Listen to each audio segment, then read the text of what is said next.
All right. Hello, everyone. Thanks for waiting. We're very happy to have you here, so thanks for joining us. Welcome to Real Abilities Toronto Film Festival. My name is Rachel Listener, and I'm the Education Program Coordinator of the festival.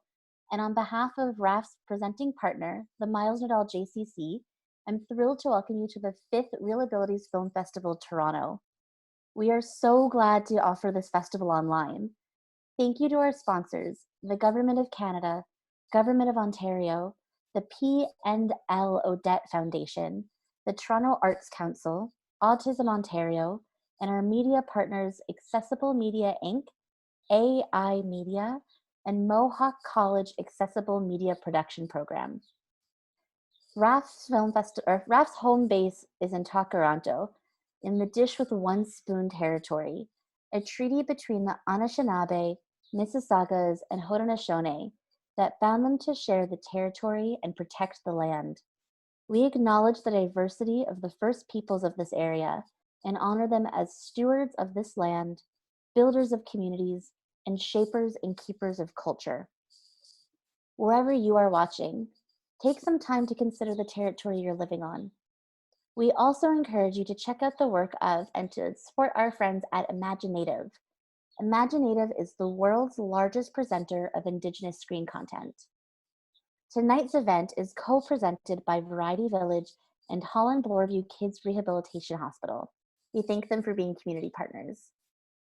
Please note that CART and ASL are available for this event.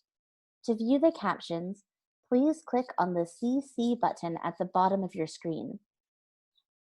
If you have questions for Angelo, please enter those in the chat. If you're having technical difficulties, you can troubleshoot with our staff in the chat or email raffhelp@mnjcc.org. That's RAFFHELP@mnjcc.org. I'm excited to welcome Angelo Muredda. He is a RAFF juror, a curator. He is the host of our lecture series Disability on Film, and he recently completed his PhD on representations of disability in Canadian literature and film at the University of Toronto. And with no further ado, take it away, Angelo. Hello, everybody. Thanks so much for having me, and I'm so glad I could speak to you all. So unfortunately, this is going to go a little bit different than it would have gone previously. So our director of the Witch Hunters unfortunately cannot be here, although he does send his regards. So I'm going to be improvising a little bit. I won't exactly endeavor to substitute for him or anything like that, and I'm not going to be lecturing or anything like that, but I did want to treat this just as a conversation about the film where you'll have an opportunity to jump in and share your thoughts on the film. You can think of it as a kind of book club, if you like.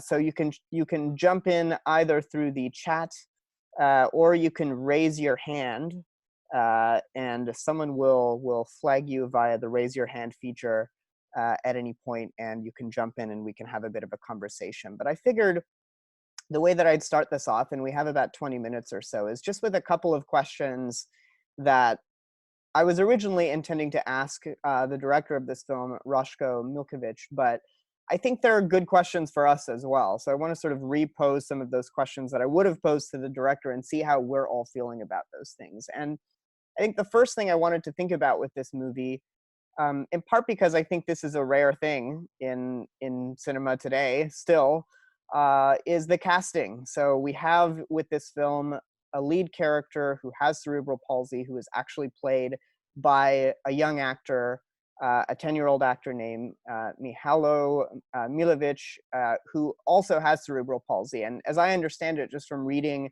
interviews with Rashko in the past, I think initially it wasn't entirely, it wasn't sort of set in stone that this film was going to have a lead actor who had a disability and who had cerebral palsy specifically, but at some point in the casting process that changed and they decided to cast someone who had cerebral palsy. So I want to sort of put this to you as a question now that you've seen this film, and given that this is a conversation that we frequently have when we're thinking about disability and representation, when we're thinking about movies like Me Before You or Oscar winners like The Theory of Everything or My Left Foot, which have non-disabled actors playing disabled characters.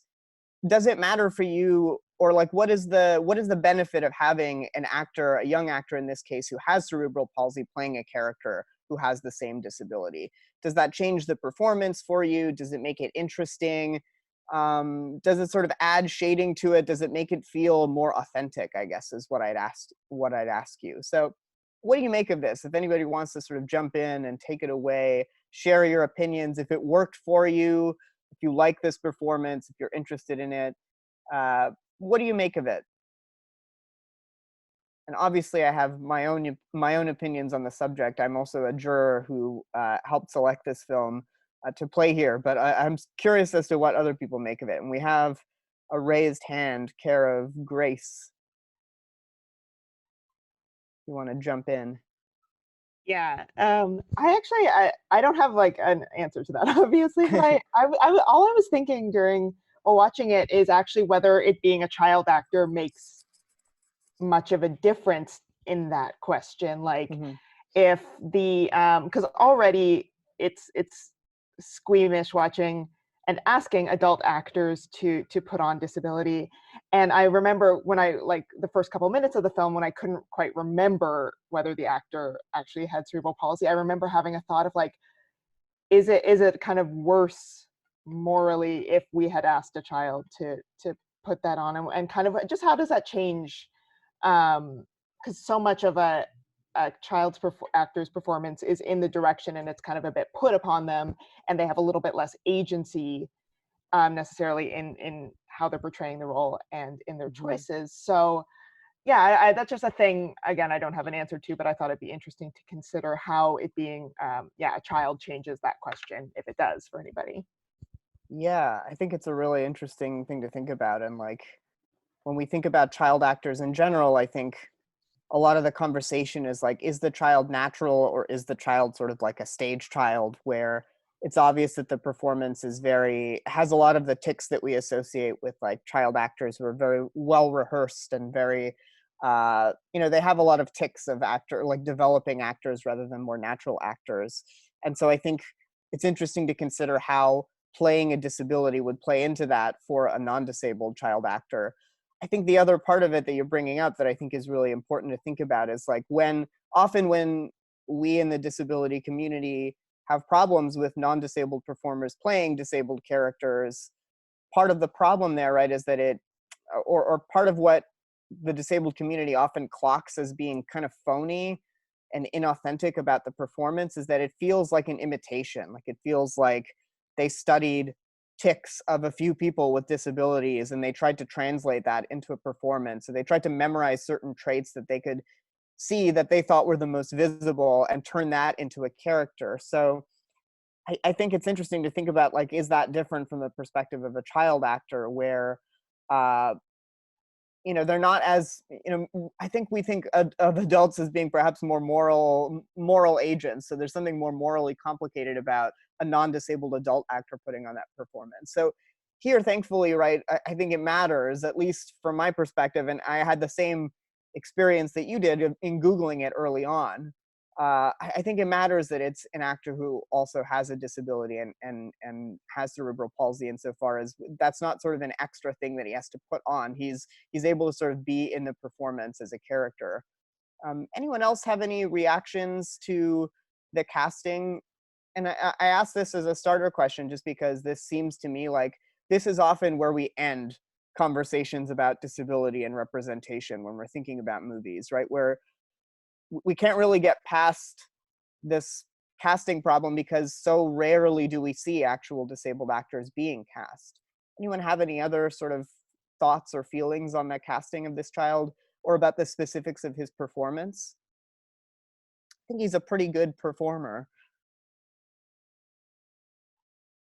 We have a comment from Rachel in the chat who's saying, and I'll read this. So glad they cast authentically, and what an amazing actor. Hopefully will inspire others to cast authentically and never give up looking for the right actor for the role.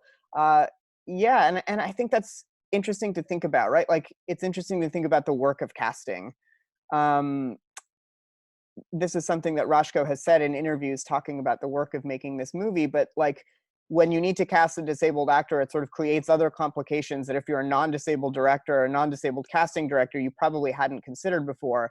And so it takes work and it takes organization, but it pays off, right? Like there's a kind of authenticity to it. He doesn't have to think about this sort of mimetic, imitative performance of something that isn't naturally his. He can just sort of get along with playing the character of Hovan and not have to think about, there being some sort of disparity between what he actually feels and what his character feels, I think. And I do think that's important, right? That I think it, in the disability community, sometimes we don't like the term inspirational, or we associate it with inspiration porn, but I like the way you're using it to think about, right? Like the inspiration of inspiring other casting directors and other directors to think about the work that disabled actors can do. And Grace added to this conversation as well. I'll read Grace's comment in the chat. Grace says, I think many directors and casting directors get stuck looking in all the usual rooms. Sometimes you have to look harder for the right actor. And I think that's true, right? There's something about looking outside of the usual places that is interesting about this film, and sort of that yields a performance that for me feels very authentic, something in his shyness, something in his sort of peacocking when he's a little bit proud about certain things, when he's like saying, like I don't actually have action figures. I'm a big kid now. Like he's able to do those things, I think, because he's not sort of hamstrung by having to also play something that he's not. He's just sort of able to be a kid and be a real person. And this is sort of related to another question I wanted to pose to people outside of the casting question, which is related to the look of this movie. And I don't know if others agree on this point. I'm curious how people feel about this. And I'll throw in another comment that Rachel pointed out in the chat, that this could open doors for that actor to play other roles that aren't necessarily written with a disability. And I think that's a hugely important point, right? That often disabled actors are sort of trapped in starring only in disability melodramas or movies made by non-disabled people about disability, rather than stories that just happen to have disabled characters and that's a facet of their identity. So I have the same hope that he's able to do that. So I wanted to talk a little bit about just the look of this movie and see what people make of this. When I first started watching this movie as a juror, and this is no knock on the other films in the festival, but it's a thought about the kinds of films that are made about disability frequently, I think. One of the immediate things that struck me is that it's colorful. There are a lot of beautiful, warm, saturated colors in this film. And the reason that occurred to me as something that's interesting is that often I think movies about disability are a little bit dour, a little bit dark, a little bit grim. They sort of have a very limited palette, and the color palette is almost a metaphor for the characters having a dim, sad, rainy experience of life. And it occurred to me that one of the things that this movie is doing differently right away is it's showing that this is a character who surrounds himself with color. He's got a rich, imaginative life, arguably a little bit too rich, right? He has these dreams of being a superhero. But was that something that people noticed? Like, did you notice maybe, or did you have any opinions on the fact that this is a film that encourages its disabled characters' playfulness and sense of color and sense of joy? It strikes me that that is not something that we often have in stories about disability and stories about disabled characters who are struggling with some aspect of their identity as disabled people. We don't often see them being happy and joyful and surrounding themselves in color, it seems to me. And was anyone else struck by that? Or like, did you notice that maybe this film is a little bit more upbeat or colorful, maybe perhaps than some other films about disability? Or am I off base here? Is this an observation that is totally founded in me having the wrong color settings on my TV when I was watching it?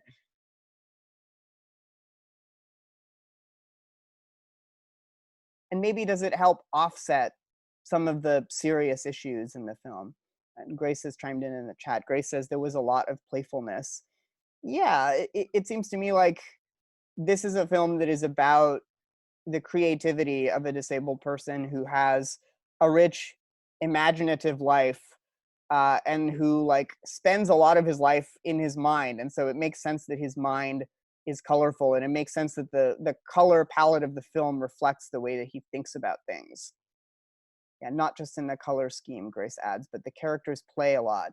Yeah, there's a lot of collaboration, right? So I think often when we're watching disabled films about disability that are centered on disability, often a lot of the conversation in the film is about like, I need to overcome my disability, or like characters trying to figure out ways to cure themselves or fix themselves or go somewhere that's going to make it all worthwhile. Here we have characters, one who is disabled, one who is non-disabled, kind of just playing with each other and trying out different scenarios and imagining other possibilities for their lives, and while still being grounded in their reality. This is what Rachel Handler says. Loved it. It felt like a classic family film, Rachel says. The family-friendly version of the TV show Special. And that's interesting. I was actually thinking of Special when I was first thinking of that as a question that we could pose to the director about the color scheme of the film. It seemed to me that one of the other examples of a film or a television show about disability that we could think of that is similarly colorful is Special, which is the Netflix show created and written and starring Ryan O'Connell, which is also interesting to consider. And this is sort of, I agree, maybe a more family-friendly version of it. But similar to that, it has a character who has cerebral palsy and who is not necessarily ashamed of his cerebral palsy, but is trying to find ways of passing.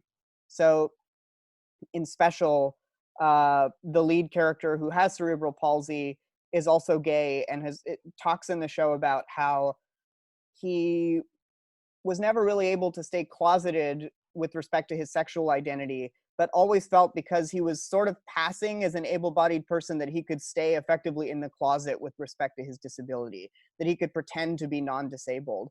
And similarly in this film, right, we have a character who really likes to emphasize that he has partial cerebral palsy, and the fact that his cerebral palsy is partial is a big part of his identity.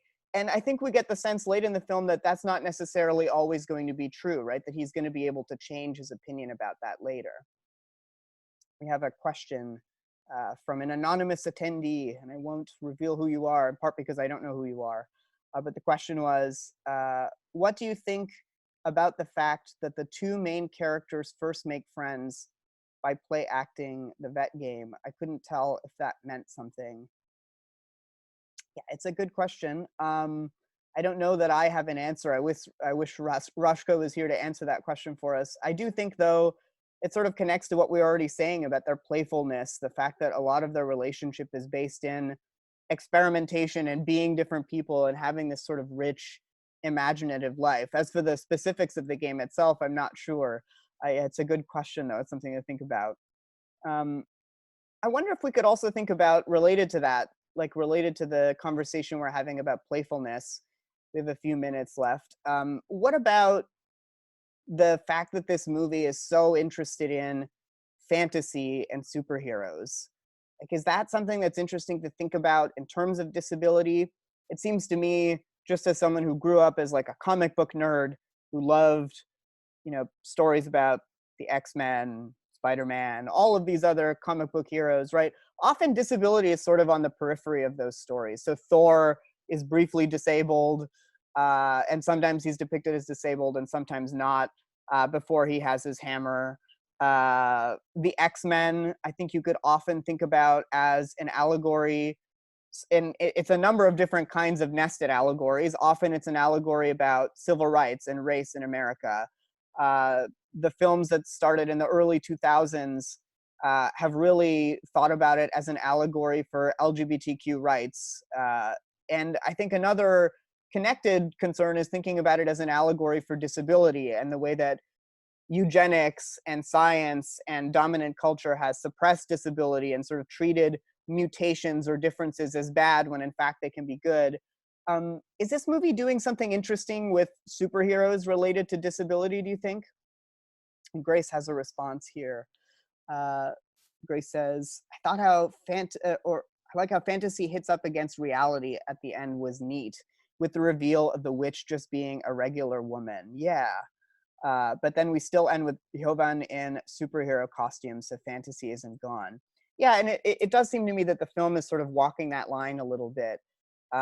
It's acknowledging that Johan has to learn to live in reality the same way that his companion has to learn to live in reality and accept the salt of the earth witchiness of her stepmother, as opposed to the more fantastical ideas about her witch identity that she has in her mind, the sort of negative connotations of the term witch. But it also it also indulges the fantasy, and it allows him to sort of play in the fantasy. The reason I think I wanted to ask this is that there is a trope related to superheroes and disability that sometimes disabled critics and audiences have been annoyed by, which is the idea of the super crip. The idea that a disabled person is missing something, and they have this compensatory ability. They have this other ability that is super amazing and incredible that makes up for their disability. The thing that they're missing, the lack that they have because they're disabled, has to be made up for somehow, and that makes them a super crip. And this is a term that you can Google and read. A number of people have written about it. Eli Clare has written a lot of interesting stuff about this trope of the super crip. Is that what's happening here? Is the idea that Jovan thinks because he is disabled, he has cerebral palsy, and he wants out of his body, as he says at one point, that he needs to think of himself as a superhero. He needs to fantasize a way out. Is that something that's interesting? Maybe is it a tired old trope in representations of disability? Like, what do people make of that representation? Or is there something interesting in the fact that at the end of the film, he's still ultimately just a kid, and a kid with cerebral palsy who happens to be creative and happens to have a rich imaginative life, that he's not cured, as his physiotherapist says, right? This is a condition he's always going to have, and he needs to find a way to incorporate it into his life. Rachel has a comment here. Rachel says, I love that at the end, he took the bus by himself and became more independent in the body he has. Adapting to an inaccessible world is heroic in the real world. I think that's an interesting way of thinking about it, right? That this is a film that really starts in a fantastical register and starts thinking about this character within the realm of superheroes. And that's obviously a reference point that, like a lot of children, like a lot of boys, perhaps particularly, but let's say a lot of children in general, he's thinking of superheroes as a way of kind of getting out of the mundane sides of life he doesn't like. But it anchors us not in the world of superheroes at the end so much as the world of learning to live in the body that you have, right? Learning to become independent as much as you can, and also learning to accept help, it seems to me, right? So it's true, he learns to take the bus by himself. He also learns how to acknowledge his limitations. So for example, he learns to acknowledge that he's anxious about taking the bus, right? And he needs a little bit of help getting onto the bus. He needs sometimes to ask for help to be lifted onto the bus. Although as someone who cares about accessible transportation, I was frustrated by that, right? Like, why isn't the ramp being deployed? But yeah, I think it's interesting that both of those things are in play at the same time, that he's adapting himself to this inaccessible world that he's going to be a part of. But at the same time, that's sort of seen as being heroic enough. We have a comment as well from Effie, who says, quote, I really enjoyed seeing a child with CP as a lead, especially since it wasn't really showcased. And that's a great point. As a child growing up with CP and not seeing anyone like me, I'm glad that it's now being showcased. Thank you for the comment. I think that's a really important thing too, right? And this is sort of relating to our earlier comment about the fact that this actor can go on to have other possibilities as an actor after this point. I think it's really important that he has cerebral palsy, and it's part of the plot, and he's going to physical therapy, and he does have identity issues as a result of it. He's ostracized from school. He doesn't want to be seen entering school on his own because he walks a little bit slower. But it's not the focal point of the story. The focal point of the story is his friendship. The focal point of the story is sort of him becoming more comfortable in his own body while having this inner life that is rich as well. Any last comments or questions people have? We have like literally 2 minutes remaining.